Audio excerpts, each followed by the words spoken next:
Hey, everyone, and welcome back to this episode of Better Together, the podcast that shares the stories, lessons, and practical advice from founders and leaders that can help you improve your business. I'm your host, Sean Sunsvold, along with my partner in business and life, Kelly Sunsvold.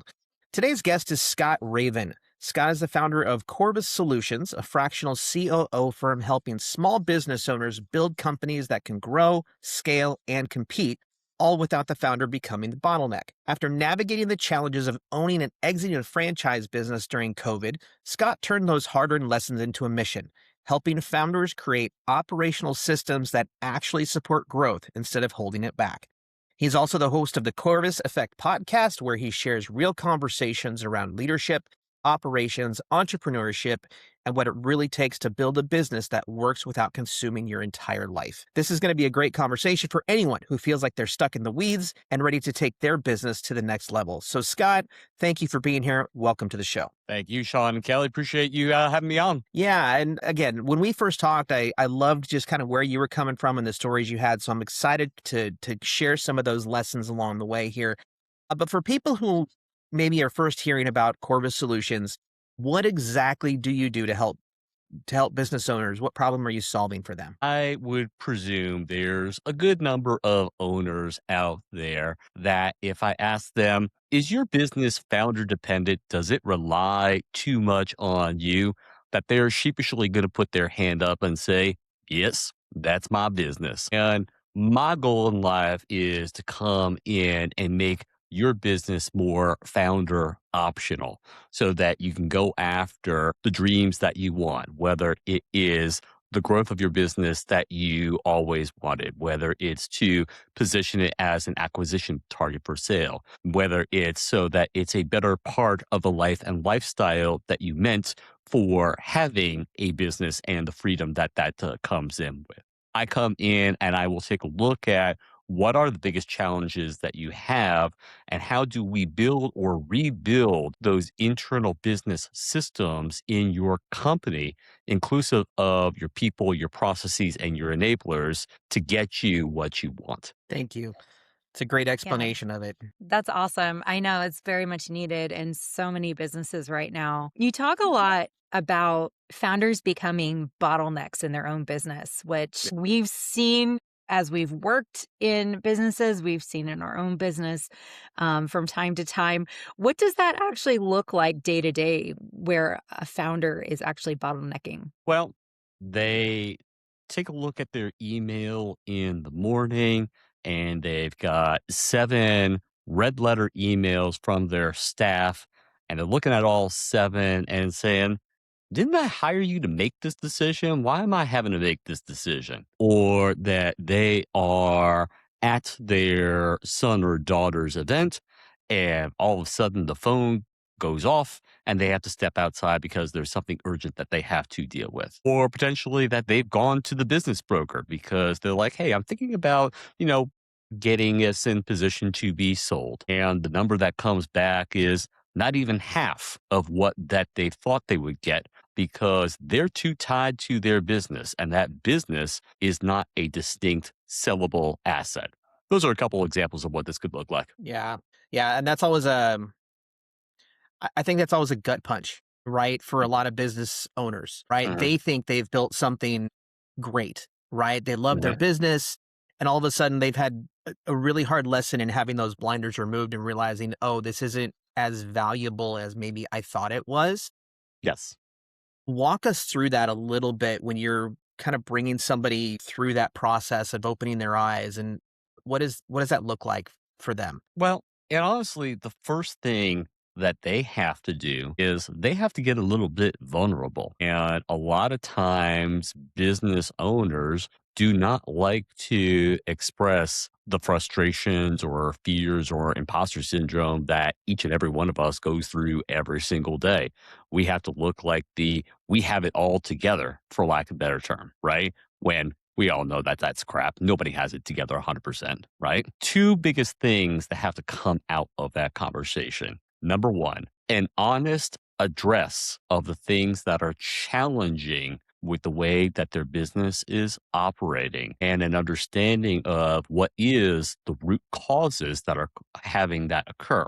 But the second, and this is actually more important, is to go back to the time when they didn't know any better and ask Mm, them, what was the original dream that you had when you put this business together? Before you knew any of the shenanigans of running a business, what was this meant to do for yourself, for your life, for your legacy, whatever it is? What was it meant to do? Because you want to anchor on, we're going to drive towards that positive dream that you wanted from this, not get caught in the weeds in terms of what's wrong and what's got to get fixed. yeah, that's man, getting Yeah. stuck in the weeds is such a thing, you know, Mhm. like when I think Kelly and I can both kind of speak to that. I mean, we're in year 6 of our business, right? And it's a constant reshaping, right? Yep. Of, you start with one goal and you realize, okay, we've kind of hit that goal and the business is taking us in another direction now. And it just Yes. that constant evolution of, Yes. where are we now? Where were we a year ago to where we are now? What does the Yes. next year look like? And somewhere in there, you have to keep that dream and that vision somewhere and not just do the little, Yes. And your dream can Mm. evolve with time and with results and with different levels that you have achieved. Absolutely can evolve. But the core of the dream remains the core of the dream. It is the why of why you did this in the first place. Yeah. Yeah. It's crazy. Sean and I found a note that we had written back in 2020 as we were just starting Gold Bear Media. And, it's comical, sort of, but in a cute, like, bless, kind of like the way that we started. And now you're like, oh, if I knew what I know now. Exactly, Mhm. exactly. So it's interesting seeing, like you said, and I think that to our listeners who are listening, it's okay to evolve your business. Like, Yes. if you are And dead it's set on it's doing mandatory. this, It's it necessary. is. You have Yeah. to. Yeah. If anything, too, like, just, I mean, the last 6 years of our business, AI has, like, come to the forefront. I know you sold during COVID, so you've also had that experience too, where it's, you have all this new technology that wasn't accessible 6 years ago, which is crazy to think about. And so if you don't evolve, you're going to get left behind. I know you primarily work with service-based businesses. Why are those businesses especially vulnerable to the founder dependency effect? Well, when you take a look at it, a lot of those businesses, how they succeed is a combination of the intellectual capital, which is held up in the people that are associated with this business, and also the internal business processes that allow that information and knowledge to transfer very fluidly both within the company and to the clients that they serve. If the founder is the central hub, too much of that flow, then everything gets gated on the founder. And all of a sudden, the efficiency of the entire environment grinds to a screeching halt. That's why the founder has to learn to let go and allow the business to be a much more distributed model across the people and the processes that he or she has in place in order to get what he or she wants. Yeah. Yeah, and I'm sure for you, I mean, I know this answer, but it's from personal experience, right? So Yes. let's go back just a little bit to before you set up Corvus. Yes. What were you doing, and Hmm. what did that look like when you were going, I want to do something different than corporate Yes. America world? Like, what kind of led you down that path? And yeah, Yes. tell us those Yes. lessons. So in 2019, I was informed that my executive position was going to be eliminated in a reduction in force as two multi-billion dollar banks were merging and that I was going to be a positional casualty of that merge. And I was at that point that I wanted to go forth and go into entrepreneurship to play in a different arena, specifically not only to have output of what I produce from my work, but also impact to others and fulfillment in myself and what I was doing. And so the opportunity arose to join on with a martial arts franchisor that was expanding in the Atlanta area. And so I signed up with them. This was late 2019. So COVID was not even on the forefront of anybody's mind.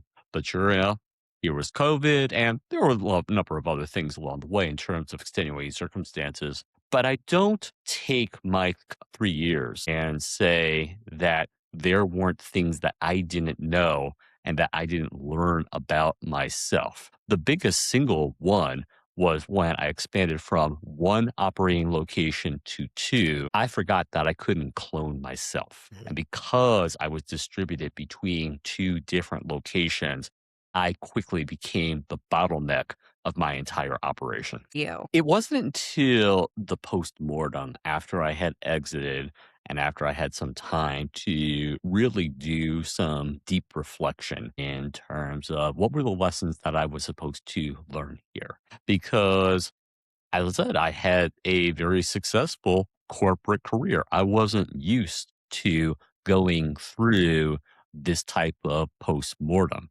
And so it took me a while to the place to have proper self-reflection, not to beat myself up, but to say, how are you going to learn and grow from this? Right. And it just so happened that as I was learning and growing in those philosophical business lessons, the advent of AI was coming right alongside it, which made for the perfect marriage in terms of how to bring this all together in terms of some of the tactics and tools that I now employ in Corvus today. Yeah. One of the things that stood out to me in our initial conversation, right, Mhm. and was that you kind of felt like when you started your business there that you were running away from corporate I instead of was. running towards something. First off, I would say it is not a bad thing to say, I know what I don't want in life. And so when I take a look at my decision to move from corporate into entrepreneurship, the fact that I said, I don't want a corporate life was very solid, right? But I was not knowledgeable enough in terms of what type of entrepreneurial life that I wanted, right? And that is the environment, whether you're doing a brick and mortar versus something that can be done virtually. That is the type of industry, that is the type of business, that is the type of clients that you are taking in, that is the selling process, that is the back end operations. And you really have to think about it from a standpoint of if you're doing it right, most of your time is spent doing things you're good at and things you like doing. If you're looking at what you're doing right now, and the vast majority of things can't fall into those two columns where you're like, I'm doing things that I'm good at and I'm doing things that I like doing, it's time for a little bit of a reflection in terms of why am I doing things that don't meet those two questions? Mm. Yeah. Yeah, it's definitely a realization as an entrepreneur for sure. So, in your experience, why do businesses wait so long to put systems and operational structures in place? What's holding them back? I think in many respects, it's because entrepreneurs by nature are rebellious. They are going and they are the crazy ones who are going after their definitions of green space. And they don't want to be bounded. Don't fence me in, for lack of a better term, right? But it is exactly having good processes and good discipline that gets you the freedom towards what you want to do. And more importantly, it reduces the amount of wasted cycles in your efforts towards what you want. How important is that mindset to help them not stay stuck where they're at? Okay. Well, I will answer your question with two questions that are for every entrepreneur who is listening to this. Do you have a consistent morning routine? And do you have a consistent evening routine? Your morning routine should be that which helps you prepare for the day and gives you a clear idea of what a good day looks like for you, not only in terms of what are the top priorities, but what are your constraints? And guess what? Real life is a constraint. If you have to go take your daughter to a doctor's appointment at 11 o'clock in the morning, that is a constraint that should factor into your morning routine. Your evening routine is also as important because not only should it be a reflection on how you did versus what you thought you were going to get done that day, but it should also do two things. Number one, set yourself up for the next day. But number two, and more importantly, shut off your brain so that Mm. you get the cognitive release and the refreshment and the rejuvenation that you need at night in order to go strong the next day. Yeah. Yeah. So I can imagine a lot of business owners don't have that, right? Mhm. We put out a lot of fires, right? That's Yep. kind of our day, right? We wake up to Yep. an email and there's 5 things already that we have to do, Yes. right? So talk a little bit about how to build that morning routine and what mindset has to change in order to make it effective. Well, if you are that entrepreneur who fires up a laptop and immediately goes into, there are all the emails that came in overnight. Let me go ahead and start responding to them, right? Then, quite honestly, you're setting yourself on a back foot already. Okay. You need to be able to see the forest from the trees. And those emails that came in overnight are somebody else's to do list, not Mm. yours. You need to be able to say, okay, let me first take a look at what do I need to broadly drive today. And if I do need to say dedicate time for the one-offs, the emails, etc., let me get that on a calendar block. Let me schedule that. Let me get myself into a consistent pattern so that my body begins to develop a time dependency in a good way to doing things. So it knows every day at 8 a.m. for the next half hour, I am completely focused on what are the things that are the fires that need my immediate attention. And that way, I don't have to switch in my brain. What am I thinking about? Because every time you switch in your brain what you're thinking about, that takes a hit not only on your efficiency, but also your overall energy in the day. And eventually, if you keep doing that too many times, you'll hit the definition of burnout. Mm. Yeah, I think multitasking is always something, like, oh, I multitask, but I like the idea of, organizing your day first and then responding to those emails. I love that little piece of advice there. Mhm. Definitely something that I'll tuck away. So, kind of on that multitasking, you know, I don't know, it's a theory, I guess. How can founders tell the difference between being productive and simply just being busy?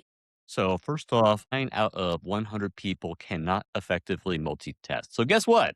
Odds are it's not you. I'll put it that way. Exactly, That is my exactly. public service announcement, right? But in terms of being productive versus just being busy, this is where the concept of prioritize objectives and key results comes in, right? Because everything should be leading towards what are those broad objectives and goals that you were looking to accomplish, whether that be on a quarterly basis, a half year basis, a yearly basis, right? What is it that, broadly speaking, from a strategic perspective, you are meant to drive? And that if you start to notice an imbalance between where your efforts are going versus what the objectives are, then that's where you have to do a checkup from the neck up and say, am I taking on too many things that don't align with what's really going to drive the needle for my business? Yeah.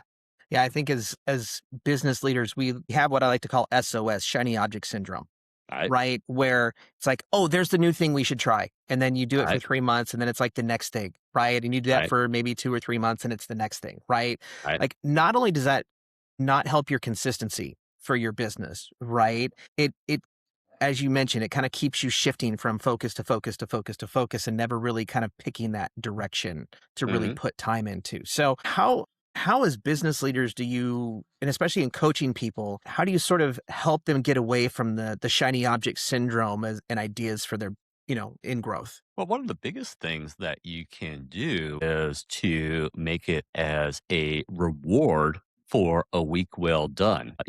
James Clear's Atomic Habits has this concept Mhm. of being able to have rewards in life, right? So, one reward that I have for myself is that I have what I call my free Fridays. I purposely try not to have a lot of productive related tasks associated on my Fridays. That's my free day. That is my Mhm. free day to wax philosophic or to experiment or to be able to get a better understanding in terms of things coming into the marketplace that may be things that I may want to consider in the mind of Corvus, right? But it allows you to not take something that you naturally want to do and take it away from yourself, right?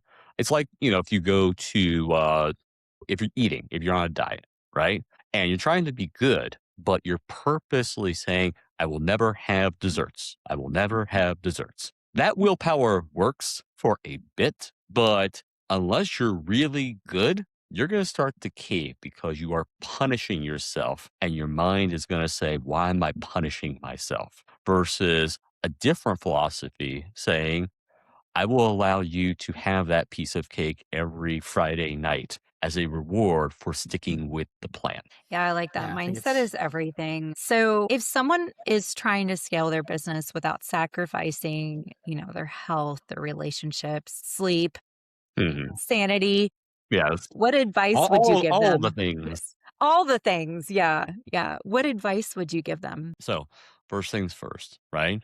If the mind and the body are not healthy, your business is not healthy at the end of the day, right?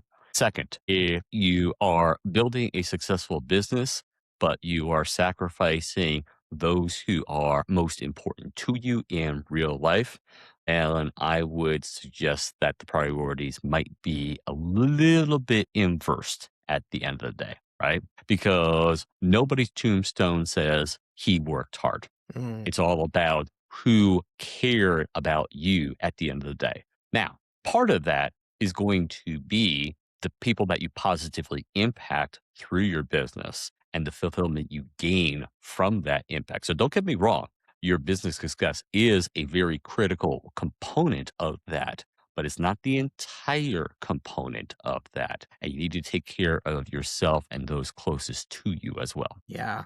Yeah, I love that. So let's take this a step further, right? For those who are listening and maybe they feel trapped in their career, right? Or maybe they're in a business they've outgrown. How do they start figuring out what they should be running towards next? Like, how do they figure out that next step from where they are? So I would suggest first saying, let me do a challenge on that point of view, right? Let me understand that nothing in life is perfect. Even the best jobs, 30% of it is going to suck. And am I thinking about this from a rational perspective rather than an emotional one? That would be my gate number one, right? My gate number two would be instead of trying to boil the ocean in terms of all the different possibilities, start with what do I know that I don't want? Because human nature, we're very preconditioned to better understanding the negative than the positive. It's our survival mentality,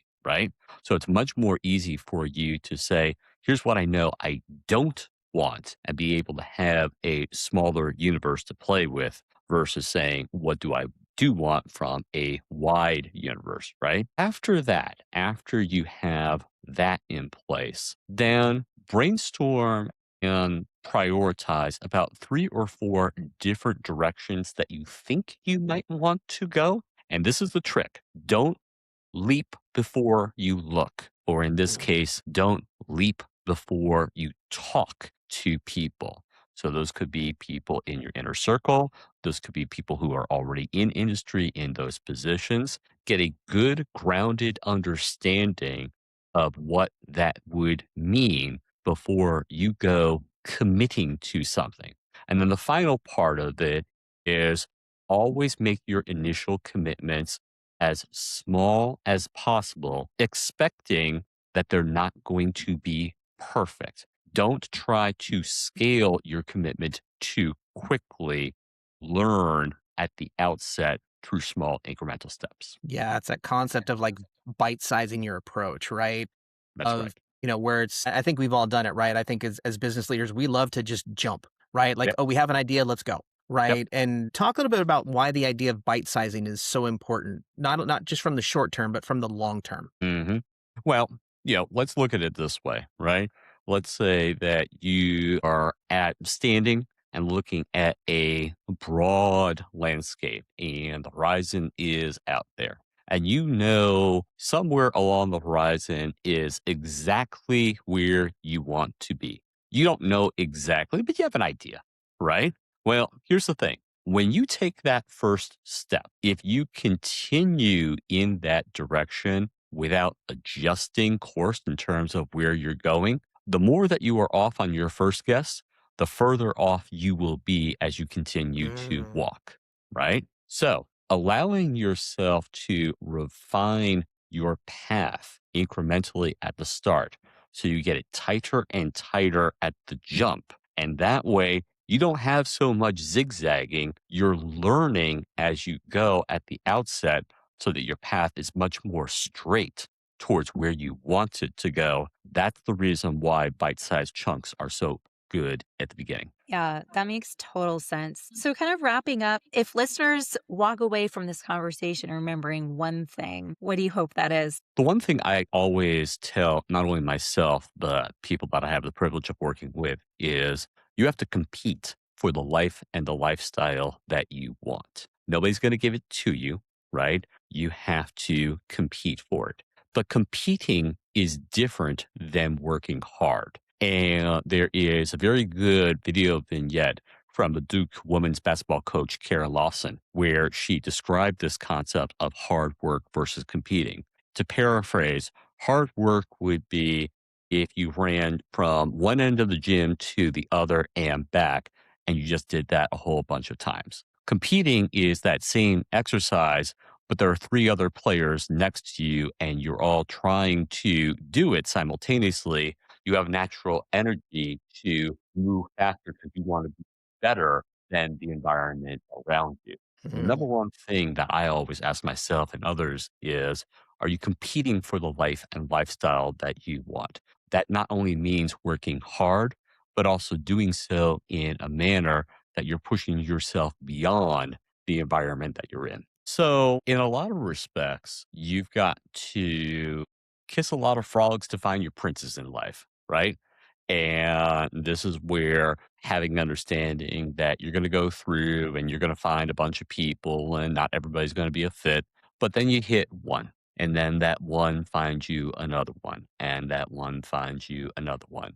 And you slowly build your tribe of trusted confidants. And they don't always have to be in your industry. They don't always have to be, people who directly know your space, but they may have a similar business model and they could very well be your competition, but you don't have to make your competition people that you avoid. You can make them your co-opetition where you push each other Yeah. in order to be better, right? So always look at the people around you from the lens of, did they push me to be better? If they push me to be better, then they're probably good to have in life. Well, awesome. So, Scott, how can people find you? Sure. What's a good